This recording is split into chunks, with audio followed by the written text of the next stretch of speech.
ಸರ್ಕಾರಿ ಮಾದರಿ ಹಿರಿಯ ಪ್ರಾಥಮಿಕ ಶಾಲೆ ಬಣಸಾಲೆ ಹೊನ್ನಾವರ ತಾಲೂಕಿನ ವಿದ್ಯಾರ್ಥಿಗಳ ಜನವರಿ 26ರ ಗಣರಾಜ್ಯೋತ್ಸವ ಕಾರ್ಯಕ್ರಮದ ಪ್ರಭಾತ ಫೇರಿ ನಡೆಯುತ್ತಿದೆ.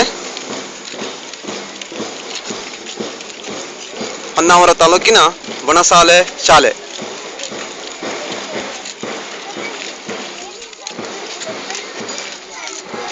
ಹೊನ್ನಾವರ ತಾಲೂಕಿನ ಬಣಸಾಲೆ ಶಾಲೆಯ ವಿದ್ಯಾರ್ಥಿಗಳ ಪಥಸಂಚಲನ ಪ್ರಭಾತ ಫೇರಿಯಲ್ಲಿ ಅವರ ಪಥಸಂಚಲನೆ.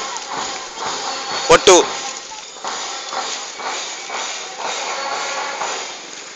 34 ವಾದ್ಯ